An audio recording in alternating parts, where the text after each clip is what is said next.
Del, HP, Lenovo laptop accessories उम्दा quality निहायती वाजबी दाम पर दस्तयाब है। स्कूल, कॉलेज, कॉर्पोरेट ऑफिस वगैरह में। तेलंगाना बीजेपी पार्टी के सदर डॉक्टर के लक्ष्मण ने आज एक प्रेस मीट में सीएम केसीआर पर बरकी खरीदी के सिलसिले में सख्त तनकीद करते हुए बतलाया कि हुकूमत के कई स्कैम्स में अब ये बड़ा स्कैम भी शामिल हो गया है जिसमें अवाम का पैसा बेजाय इस्तेमाल में लाया गया है और बीजेपी पार्टी अनकरीब इस सिलसिले में गवर्नर के साथ साथ सदर जमहूरिया और वजारत दाखिला को भी सारे स्कैम्स की सीबीआई इंक्वायरी के लिए याददाश्तें पेश करेगी और पार्टी उस वक्त तक खामोश नहीं बैठेगी जब तक कि इस सिलसिले में इंक्वायरी न हो जाए। इस मौके पर कांग्रेसी एमपी रेवंत रेड्डी के हालिया रिमार्क्स पर भी इन्होंने तनकीद की। విద్యుత్ ఒప్పందంలో జరిగినటువంటి అవకతవకలు, అవినీతి, అక్రమాలు, తద్వారా విద్యుత్ రంగం పూర్తిగా నష్టాల ఊబిలోకి నెట్టేసి నిర్వీర్యం కావడము, దాన్ని కప్పిపుచ్చుకోవడానికి ముఖ్యమంత్రి గారు కేంద్రంలో విద్యుత్ విధానం మార్పు తీసుకురావాలి, దేశవ్యాప్తంగా విద్యుత్ కోతలు జరుగుతూ ఉన్నాయి కాబట్టి అదేదో కేంద్రమే బాధ్యతనే నెపం నెట్టేసే ప్రయత్నం వారు చేయడం జరిగింది. ఆ సందర్భంలోనే రాష్ట్రంలో కొనసాగుతున్నటువంటి వాస్తవ విషయాలను వెలుగులోకి తీసుకొచ్చి ప్రభుత్వం యొక్క అవినీతిని, అక్రమాలను, తప్పిదాలను వెలుగులోకి తీసుకొచ్చే ప్రయత్నం మేము చేశాం. దాని మీద విద్యుత్ సంబంధించిన అధికారులు స్పందించారు. ముఖ్యమంత్రి గారు ఇంకా వారి భాషా ప్రయోగం మీ అందరికి తెలిసిందే, బీజేపీ నాయకులను కడిగి పాడేయండి, ఉతికి పాడేయండి అన్నారు. మేము ప్రస్తావించిన అంశాల మీద ప్రభుత్వము దాని మీద స్పష్టమైనటువంటి సమాధానాలు కానీ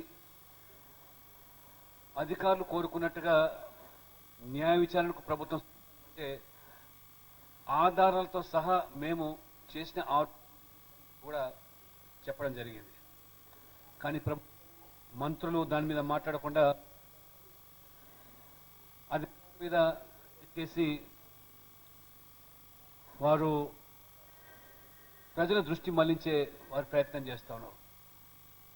అంటే అధికారుల భుజాల మీద తుపాకులు పెట్టి కాలుస్తూ ఉన్నారు. చాలా విషయాలు మేము నిపుణుల ద్వారా సేకరించిన సమాచారము, మాకున్నటువంటి అధ్యయనం మేరకు కొన్ని అంశాలు ప్రస్తావించాం. దురదృష్టవశాత్తు ఇది సమస్య అంశం పాకాన పడుతున్న సందర్భంలో ప్రధాన ప్రతిపక్ష పార్టీ ఈ రాష్ట్రంలో బాధ్యతాయుతంగా వ్యవహరించి ప్రజా కోర్టులో ప్రభుత్వాన్ని దోషిగా నిలబెట్టేదానికి బదులుగా అధికారులను లక్ష్యంగా చేసుకొని మాట్లాడి సమస్యను పక్కదారి పట్టించే దాంట్లో ప్రధాన ప్రతిపక్ష పార్టీ కూడా తన పాత్ర పోషిస్తూ ఉన్నది. చాలా దురదృష్టకం.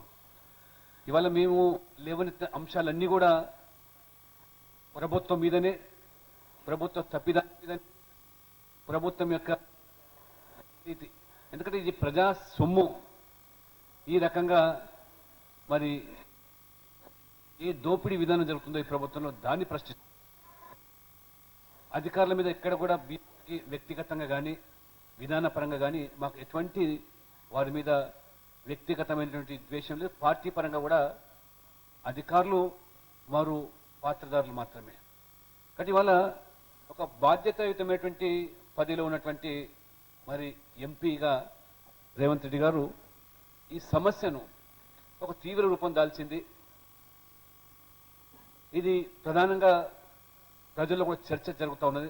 నేను కొత్తగూడెం వెళ్తే కొత్తగూడెంలో ఉన్నటువంటి అక్కడ మనుగూరు థర్మల్ ప్లాంట్కి సంబంధించినటువంటి వారు ఉద్యోగులు కూడా వచ్చి ఆ ప్రాంత ప్రజలు కూడా ఏ రకంగా మరి ఇందులో జరిగినటువంటి అవకతవకలను ప్రస్తావిస్తూ ఉన్నాం. అటువంటి సందర్భంలో ఆధారాలు ఉంటే మీరు కూడా ప్రభుత్వం దృష్టి తీసుకురండి, మీరు కూడా ప్రభుత్వాన్ని ప్రశ్నించండి, నిగ్గు తేల్చండి. మీ ఆధారాలు మాకేం అవసరం లేదు, పదే పదే కావాలంటే.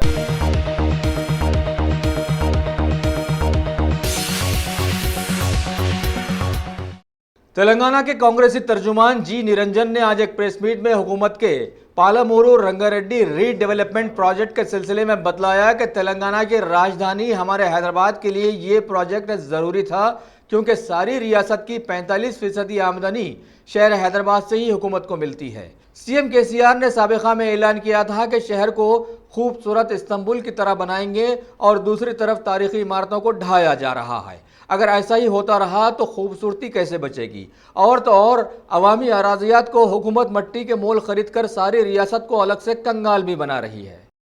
రంగారెడ్డి ప్రాజెక్టుకు అది ఒక సంవత్సరం లోపట్నే పూర్తి చేస్తాం అనే మాట చెప్తూ డబ్బులు లేకుంటే హైదరాబాదులో భూములనన్నా అమ్మి డబ్బులు పంపిస్తారనే మాట చెప్పడం జరిగింది. ముఖ్యమంత్రి గారు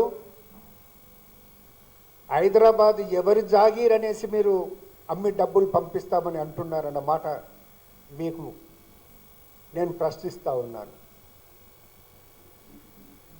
మీ సొంత కుటుంబం ఆస్తి హైదరాబాద్ కాదు, మీరు ఇష్టం వచ్చిన రీతిలో అమ్మటానికి. హైదరాబాద్ నగరం ప్రత్యేక రాష్ట్రం ఏర్పాటు సమయంలో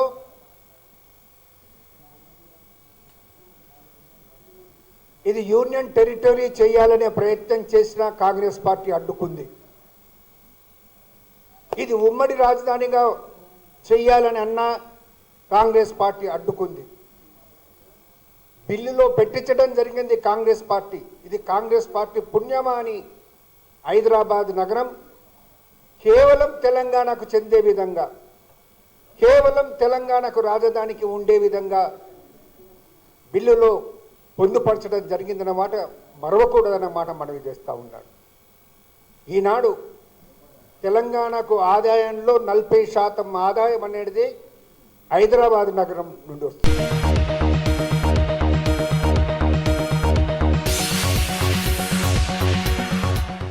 कांग्रेस लेजिस्लेचर पार्टी के लीडर भट्टी विक्रमार्का ने आज अवाम को समझाने की कोशिश की कि टीआरएस हुकूमत अपने प्रोजेक्ट की 25% ही तकमील का ज़बरदस्त पिटारा कर रही है, लेकिन हकीकत में ना ही कालेश्वरम प्रोजेक्ट मुकम्मल हुआ है और ना ही पालमरू प्रोजेक्ट। तुम्मी देहाती प्रोजेक्ट का काम भी अभी शुरुआत में है, जबकि कांग्रेस के तामीर करदा सारे प्रोजेक्ट्स में पानी मौजूद है, लेकिन कालेश्वरम को गोदावरी से मिलाए बगैर पानी कैसे आएगा? अभी रियासती आवाम का 85,000 करोड़ के सरफे से 25% ही काम तय पाया, जबकि इसके तहत करोड़ों का बैंक लोन भी उठा लिया गया है, जिसका इंटरेस्ट अदाशुद नहीं है। కాంక్షించేటువంటి వాడు ఎవడు కూడా ఒక ప్రణాళికాబద్ధంగా అతి తక్కువ వడ్డీతో దొరికేటువంటి రుణాలను తెచ్చుకుంటారు. ఎవరైనా వరల్డ్ బ్యాంక్ నుంచో, జేకా నుంచో, ఏడీబీ నుంచో, ఐఎంఎఫ్ నుంచో 0% ఇచ్చినటువంటి వడ్డీలు కూడా ఉన్నాయి. కొన్ని గతంలో 1.5 రేట్ ఆఫ్ ఇంట్రెస్ట్తో తెచ్చే వడ్డీలు ఉన్నాయి. కొన్ని మ్యాక్సిమం 3%. నువ్వు తెస్తున్న అప్పులేంటి? ఈ అప్పు చూడండి, 10.90% అంటే 11%తో అప్పు తీసుకొస్తా ఉన్నాం. 11%తో కమర్షియల్ బ్యాంక్స్ నుంచి అప్పు తీసుకొని వచ్చి నువ్వు ప్రాజెక్ట్ కడతా అని చెప్పి ఒక్క ప్రాజెక్ట్ని కూడా పూర్తి చేయకుండా దాంట్లో అడ్డగోళ్ళు నీ ఇష్టం వచ్చినటువంటి టెండరింగ్ విధానాన్ని ప్రవేశపెట్టి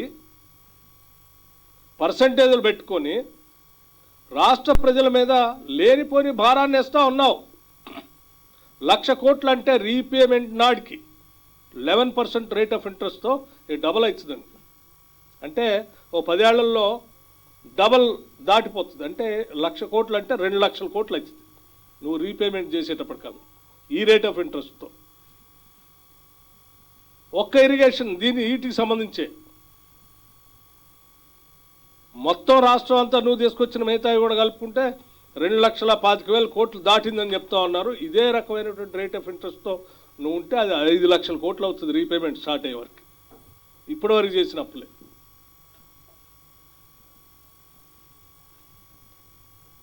నీకు ప్రపంచంలో అతి తక్కువ ధరకి వడ్డీకి ఇచ్చేటువంటి వ్యవస్థలు ఉన్నప్పుడు 0 రేట్ ఆఫ్ ఇంట్రెస్ట్ నుంచి 1.5% రేట్ నుంచి మ్యాక్సిమం 3% రేట్కి ఇచ్చేటువంటి సంస్థలు ఉన్నప్పుడు అక్కడి నుంచి అప్పు తీసుకోకుండా ఈ 11% రేట్ ఆఫ్ ఇంట్రెస్ట్ ఇచ్చే కమర్షియల్ బ్యాంక్స్ నుంచి నువ్వు ఎందుకు అప్పులు తీసుకుంటున్నావు అసలు? నేను సూటిగా అడుగుతా ఉన్నాను, ఈ భారం ఎవరు భరించాలి?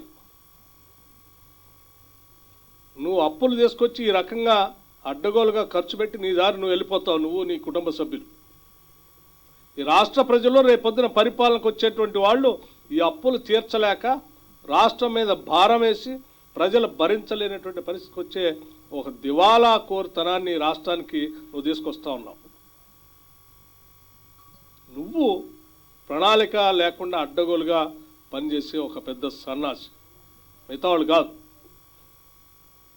వాళ్ళు సన్నాసులు కాదు కాబట్టే చాలా జాగ్రత్తగా ఎస్ఆర్ఎస్పి కట్టారు, దేవాదులు కట్టారు, రకరకాల ప్రాజెక్టులు గోదావరి మీద ప్రణాళికాబద్ధంగా తయారు చేశారు. ఇందిరా సాగర్ కానీ, రాజీవ్ సాగర్ కానీ, కాంతానపల్లి దగ్గర మొదలుపెట్టింది కానీ, నీలాగా అడ్డగోలుగా ఈ రకంగా చేయలేవాళ్ళు. కట్టి నీళ్లను కూడా పారిచ్చారు వాళ్ళు. చేసుంటే పారేయి 16.5 లక్షల ఎకరాలకి నీళ్ళు వచ్చాయి, కేవలం 28,000 కోట్లతో పూర్తయ్యేది. తెలంగాణ రాష్ట్రంలో ఉన్నటువంటి 80% ప్రజానికానికి మంచినీళ్ళు కూడా దాంట్లోనే కంప్లీట్ అయ్యేది. అదనంగా ఇంకొక మిషన్ భగీరథ పేరు మీద 50,000 కోట్లను ఖర్చు పెట్టాల్సిన అవసరం కూడా ఉండేది కాదు. అంటే ఈ 1,00,000 కోట్లు, ఆ 50,000 కోట్లు, 1,50,000 కోట్లు అంటే దాదాపు అందులో 28,000 కోట్లు దానికోసం ఖర్చు పెడితే 1,30,000 కోట్లు నువ్వు అదనంగా భారం వేసావు ఈ రాష్ట్రం మీద, కేవలం ఈ ఒక్క ప్రాజెక్ట్ని రీడిజైన్ చేసి. తెలంగాణ రాష్ట్ర ప్రజలపైన భారం వేసావు, ఇది వాస్తవం.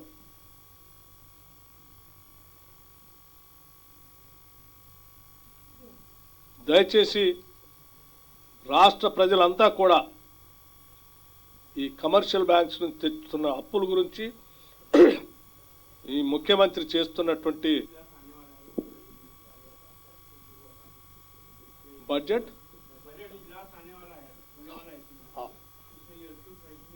हाँ बराबर रखेंगे, क्यों ना रखते। प्रायोरिटाइज सब्जेक्ट है इरिगेशन, इरिगेशन रखेंगे। हाँ Kaleshwaram is also part of irrigation, Kaleshwaram का रखेंगे, ये लोन्स का बारे में रखेंगे, टेंडर्स का बारे में रखेंगे, मिस यूटिलाइजेशन ऑफ फंड्स के बारे में रखेंगे, बराबर रखेंगे सब। వాడిన మాట వాస్తవా కాదా?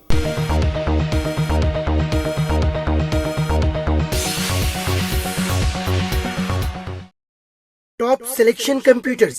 अगर आप टेक्नोलॉजी के दौर में रहते हुए टेक्नोलॉजी से दूर हैं तो सोचिए मत, आइए एक बार खिदमत का मौका दीजिए। हमारे यहाँ branded computers Dell, HP, Lenovo, laptop accessories उम्दा क्वालिटी निहायत ही वाजबी दाम पर दस्तयाब है। स्कूल, कॉलेज, कॉर्पोरेट, ऑफिस वगैरह में बल्क क्वांटिटी में सप्लाई की जाती है। इसके साथ साथ हमारे यहाँ माहिर टेक्नीशियंस की निगरानी में रिपेयर की सहूलत भी मौजूद है। अगर आप अपने घर, दुकान, सोसाइटी, स्कूल वगैरह को सेफ और क्राइम फ्री बनाना चाहते हो तो इंस्टॉल कीजिए CCTV कैमरा जो HD क्लियरिटी के साथ दस्तयाब है। गुज़िश्ता 10 साल से मुल्क भर में अपनी इन तमाम खिदमात को जारी रखते हुए आपके एतमाद को बरकरार रखने वाला नाम top selection computers, Vijayanagar colony beside Riyan hotel Hyderabad. Director Syed Rashid Ali. Phone 9849715954। Top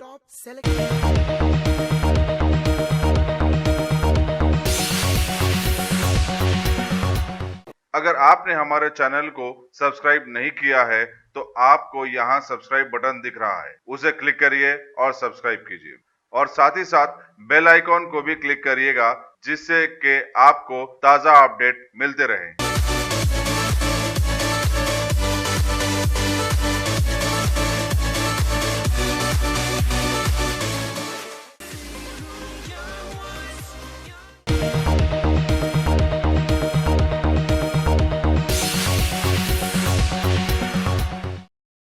Telangana प्रदेश कांग्रेस कमेटी के वाइस प्रेसिडेंट मल्लू रवि ने भी गांधी भवन के एक प्रेस मीट में तेलंगाना हुकूमत पर सख्त तनकीद करते हुए बरकी की खरीदी के सिलसिले में बड़े स्कैम का हुकूमत पर इल्जाम लगाया और बतलाया कि पावर सप्लाई के सीएमडी प्रभाकर राव केसीआर के कलाकार की तरह काम कर रहे हैं और जा बजा से अभी तनकीदों पर इन्होंने अब एक नया तरीका लाया है कि इनके स्टाफ वाले अब इनकी तायद में धरना भी दे रहे हैं। लिहाजा इन्होंने कांग्रेस एमपी रेवंत रेड्डी के हालिया टीआरएस हुकूमत पर लगाए गए सारे इल्जामात को सही बतलाया और कहा कि इस सिलसिले में इंक्वायरी जरूर होनी चाहिए। रेवंत रेड्डी गारू నిన్న తెలంగాణ రాష్ట్రంలో ఎలక్ట్రిసిటీ పర్చేజ్ కాంట్రాక్ట్లో జరిగినటువంటి అవినీతి మీద మాట్లాడి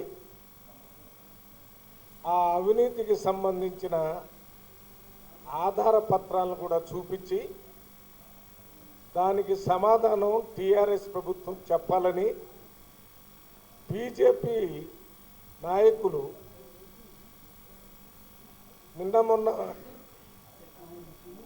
మీరు కూడా అవినీతి జరిగిందని చెప్తున్నారు, మీరు ఒకవేళ మీకు ఆధార పత్రాలు లేకపోతే ఈ ఆధార పత్రాలను మీకు కూడా పంపిస్తామని రేవంత్ రెడ్డి గారు చెప్పి ఆ బీజేపీ వాళ్ళని ఈ అవినీతి మీద సిబిఐతో ఎంక్వైరీ చేయించమని చెప్పారు. ఒకవేళ వాళ్ళు ఎంక్వైరీకి చేయకపోతే రాష్ట్ర ప్రభుత్వం నిజంగా అవినీతి జరగలేదని నిరూపించుకోవాలంటే సిబిఐకి ఎంక్వైరీకి వారే స్వయంగా వేసుకోవాలని కూడా రేవంత్ రెడ్డి గారు చెప్పడం జరిగింది. ఈ సందర్భంగా ఒక్క విషయం మీ దృష్టికి తీసుకొని వస్తున్నాము. ఈ మొత్తం ఎపిసోడ్లో ప్రభాకర్ రావు గారు జెన్కో సిఎండి ట్రాన్స్కో సిఎండిగా ఉన్నారు. అవినీతి ప్రభుత్వ అగ్రిమెంట్లో జరిగిందని మేము మాట్లాడేటప్పుడు అది రేవంత్ రెడ్డి గారు కానీ ఇంకో నాయకుడు కానీ ఈ అవినీతికి బాధ్యత ప్రభుత్వంలో ఎవరు ఊహించి మాట్లాడాలి, ఈ అవినీతికి బాధ్యత రాష్ట్ర ముఖ్యమంత్రి పవర్ సబ్జెక్ట్ ఇన్ఛార్జిగా ఆయనే ఉన్నారు, పవర్ మినిస్టర్ సపరేట్గా లేరు. అందువల్ల కేసీఆర్ గారే ఈ అవినీతి మీద వచ్చినటువంటి ఆరోపణలకి సమాధానం చెప్పాల్సిన అవసరం ప్రజాస్వామ్య ప్రజల ద్వారా ఎన్నికైన ప్రభుత్వాలకు ఉంటుంది. ఒకవేళ ఈ ఎలక్ట్రిసిటీ పవర్ సబ్జెక్టు ముఖ్యమంత్రి గారి దగ్గర లేకుండా ఇంకొక మంత్రి దగ్గర ఉండి ఉన్నట్టయితే ఆ మంత్రి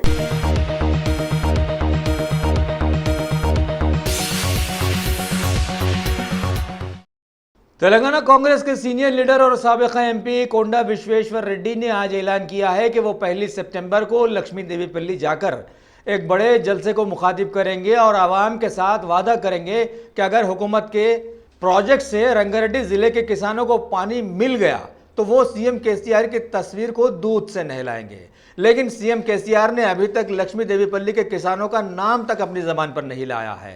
इन्होंने कांग्रेस कारकुनों और आवाम से इनके दौरे को कामयाब बनाने की अपील भी की है। सागुनीरू खेती बाड़ी के लिए, खाने के लिए ये तो है, ये तो पानी प्राणहिता चेवेला से रंगारेड्डी जिला को आने वाले का प्रोजेक्ट रीडिजाइन करके उसको 40,000 करोड़ का 1 लाख करोड़ से ज़्यादा बना के उससे रंगारेड्डी निकाल दिए। एक तरफ पैसे बढ़ाए, प्रोजेक्ट का खर्चा बढ़ाए, दूसरी तरफ रंगारेड्डी जिला निकाले। ये बहुत नाइंसाफ़ी है रंगारेड्डी जिला आवाम और रंगारेड्डी जिला किसानों के बहुत नाइंसाफ़ी है बोल के हम ये हाईलाइट करने के लिए पाद यात्रा लगाए। और ये जो है नया कुछ कांग्रेस पार्टी नहीं पूछा, ये सब टीआरएस पार्टी खुद केसीआर साहब खुद हामी दिया कि हम सागुनीरू लाते हैं। अब 5 साल हो गए, एक इनॉग्रेशन भी नहीं, एक नारियल भी नहीं पड़े, किधर भी रंगारेड्डी जिला में। इसीलिए जो वादा होने के उसी को याद कराने के लिए पाद यात्रा लगाए। देतू बोल के लास्ट मिनट कल है बोलता आज रात को परमिशन डिनाई करे और नेक्स्ट डे हज़ारों को जिधर है वहाँ ही अरेस्ट करे। परगी, चेवला, तांडूर, विकाराबंदी।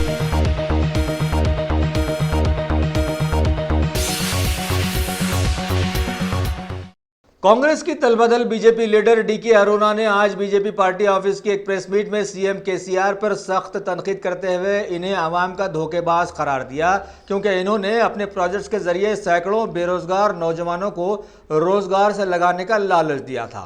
इन्होंने आगे बतलाया कि जिस वक्त वो रियासती वजीर थी तो सीएम केसीआर ने रायलसीमा के एक मामले में वहां की सख्त मुखालिफत की थी और अब रियासत के बेरोजगारों की फिक्र के बजाय वो रायलसीमा के लिए सीएम जगन के साथ पीछे जा रहे हैं और ऐसा सिर्फ एक खुदगरज सियासतदान ही कर सकता है। కూర్చోబెట్టినాకనే ప్రాజెక్టులు కడతా నీళ్ళు అందిస్తా అంటే అంత తొందరగా మీ ల్యాండ్ అక్విజిషన్ కార్యక్రమాలు పూర్తి చేస్తా, మీ R&R సెంటర్ పనులు పూర్తి చేస్తా, మీకు ఉద్యోగాలు ఇస్తా, తర్వాత 2 నెలల్లో ప్రాజెక్టులు చేస్తా అనేటువంటి మాట ఆనాడు మాట్లాడిన కేసీఆర్ గారు మళ్ళీ ఈరోజు పాలమూరు రంగారెడ్డి ఎత్తిపోతల పనులు సమీక్ష అని వెళ్ళి సంవత్సరంలో 8 నెలల్లో 9 నెలల్లో 10 నెలల్లో సంవత్సరంలోగా పూర్తి చేస్తానటువంటి కొత్త మాట నిన్న మళ్ళీ పోయి మాట్లాడొచ్చినారు. దాంట్లో కూడా శుద్ధ అబద్ధమే ఉంది. ఒకటో ఈ 1 ఇయర్లో కూడా ఆయన పూర్తిగా ప్రాజెక్టు పూర్తి చేయడు. మొదటి దశ పూర్తి చేసి కొన్ని రిజర్వాయర్లకు నీళ్ళు ఇచ్చి ఆ తర్వాత పిల్ల కాలువలు తర్వాత మళ్ళీ టేకప్ చేస్తామనేటటువంటి మాట మాట్లాడారు. మాట్లాడుతూ గతంలో కొంతమంది దుర్మార్గులు, కొంతమంది ప్రగతి నిరోధక శక్తులు కేసులేసి ప్రాజెక్టులు ఆపినరు, దానివల్లనే ఆలస్యమైనటువంటి మాట మాట్లాడారు. ఇప్పుడు ఆ ప్రగతి నిరోధక శక్తి అనేటటువంటి మాట ఏ నోట్ నుంచి అయితే వచ్చిందో కేసీఆర్ గారు, మీరు ఎవరైతే దాని మీద కేసులు వేసిండ్రో ఆ శాసనసభ్యుడు ఆయన పక్కనే ఉన్నాడు. ఇప్పుడు మరి ఎందుకు కేసులు వేసిండ్రో, ఆ రోజు దేనికోసం వేసిండ్రో మరి తెలియదు ఆయనకు. ప్రగతి నిరోధక శక్తి రైతులకు వ్యతిరేకంగా మీరు తీసుకున్న నిర్ణయాలకు ఈ రోజు శాసనసభ్యుడిగా ఉన్నటువంటి వ్యక్తి ఆ రోజు కోర్టుకు పోయినాడు. అనేక లోపాలు మీ రీడిజైన్లో ఉన్నందువల్ల కోర్టుకు పోయినాడు. ఈరోజు అవన్నీ దాచిపెట్టి ఏదో అడ్డుకుంటున్నారు.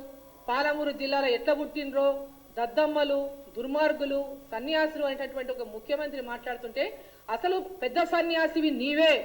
ఈ రాష్ట్రానికి ఒక పెద్ద సన్యాసిగా దాపరించిన దరిద్రపు గొట్టుగా దాపరించిండు. మా పాలమూరు జిల్లాకి ఒక దరిద్రపు గొట్టుగా ఈరోజు కేసీఆర్ దాపరించిండు.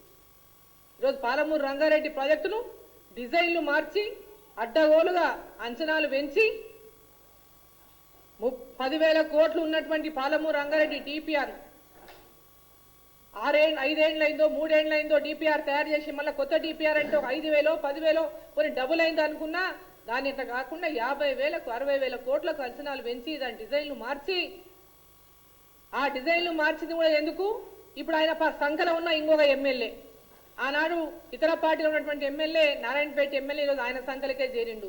ఎందుకు ఆ రోజు కోయిలకొండ దగ్గర రిజర్వాయర్ వద్దని అడ్డుపడి ఆ తర్వాత పార్టీలో చేర్చుకున్నాడు. మరి పార్టీలో చేర్చుకున్న కన్నా మరి కోయిలకొండ దగ్గర రిజర్వాయర్ 70 TMC రిజర్వాయర్ మొట్టమొదటిగా ప్రపోజల్ ఉండింది.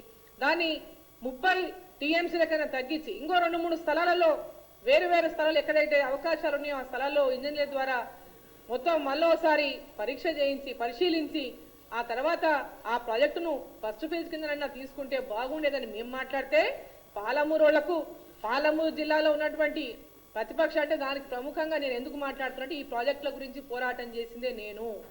నెట్టెంపాడు కానీ, కల్వకుర్తి కానీ, భీమా కానీ ఆ ప్రాజెక్టుల కోసం పాదయాత్రలు చేసి నిరాహార దీక్షలు చేసి ఆనాటి ముఖ్యమంత్రి రాజశేఖర రెడ్డి గారు ఉన్నప్పుడు పోరాటం చేసిన ఫలితంగా ఆ జిల్లాకు ప్రాజెక్టులను సాధించుకొని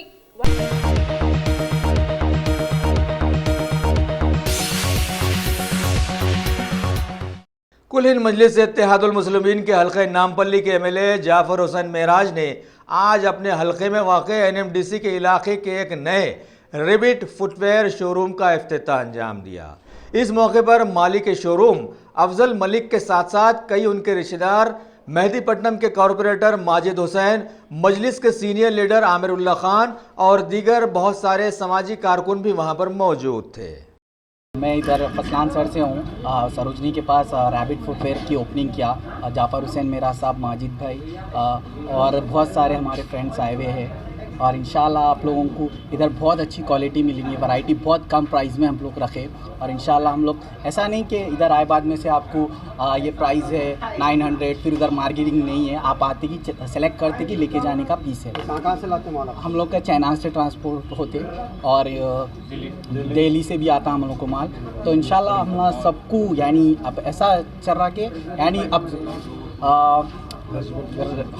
बहुत जनों के कम ज़्यादा बोल के फिर उसको मार्किंग करना। तो हमारे पास क्या है कि आते कि आप खाली देख चेक कर लेना और लेके चल जाना। हम लोग इंशाल्लाह होलसेल भी स्टार्ट करने वाले हैं। इंशाल्लाह रीजनेबल प्राइजेस ही रहेंगे, हम कम से कम में। आप लोग आइए, एक बार विज़िट करिए, बहुत खुशी होंगी आप लोगों को और इंशाल्लाह देखिए हमारा माल लेके आप यूज़ करिए। जनाब एमएलए साहब जाफ़र हुसैन मेरा साहब, उनका बहुत बहुत शुक्रिया। उन्होंने इनका कीमती वक्त निकाल के हमारे दरमियान में आए और इंशाल्लाह बहुत बहुत शुक्रिया उनका भी।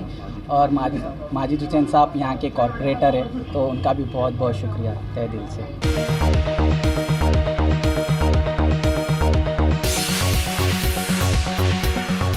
भगवान देवी hospital, doctor Om Prakash Agarwal presents जूही क्लिनिक्स एट शेखपेट। 25 सालों से ऑर्थोपेडिक्स सर्विसेज खिदमत अंजाम देते आ रहे हैं। भगवान देवी हॉस्पिटल है हमेशा आपके साथ। Doctor Om Prakash Agarwal, MS ortho senior orthopaedic surgeon, doctor Arvind Kumar, MS ortho senior orthopaedic surgeon. Treatment for difficult fractures, joint replacement, arthroscopy surgery, spine surgery, all under one roof. हजारों मरीजों का कामयाब इलाज जदीद टेक्नोलॉजी के जरिए। तमाम ऑर्थोपेडिक सर्विसेज एक ही छत के नीचे। Modern operation theatre, 24 hours digital X-ray, ultrasound, diagnostics, operations facility and pharmacy. Juhi Clinic, 3rd floor, above Reliance Trends, beside D-Mart, Toli Chowki, Shekhpet, Hyderabad.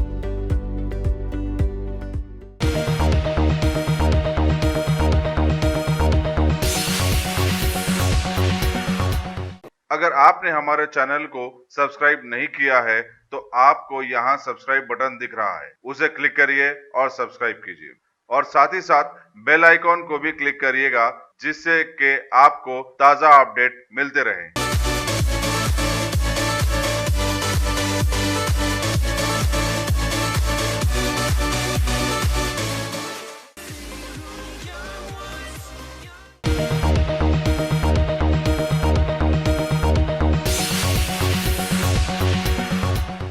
रियासत तेलंगाना के शोहरत याफ्ता मंडल कोडंगल के एमआरओ किरण कुमार से मुलाकात करते हुए वहां के समाजी कुछ कारकुनों ने आज एक याददाश्त पेश की और वहां की ईदगाह कब्रिस्तान अराजी में गैर मजाज कब्जात के तहत खातियों को सजा दिलवाने और सारी अराजी का तहफ़्फ़ुज़ करवाने का मुतालबा किया। वाज़ेह रहे कि ऐसी शिकायत सिर्फ एक जगह से नहीं बल्कि सारी रियासतों से मिल रही हैं और लोग कब्रिस्तान की ज़मीनात पर कब्जा करने से भी नहीं चूक रहे हैं।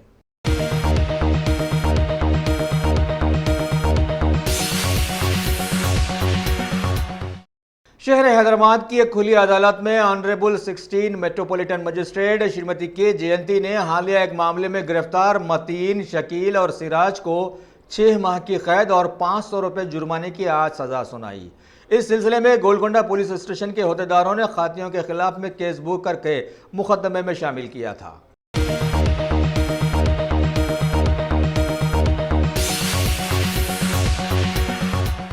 अगर आपने हमारे चैनल को सब्सक्राइब नहीं किया है तो आपको यहाँ सब्सक्राइब बटन दिख रहा है, उसे क्लिक करिए और सब्सक्राइब कीजिए और साथ ही साथ बेल आइकॉन को भी क्लिक करिएगा जिससे कि आपको ताज़ा अपडेट मिलते रहें।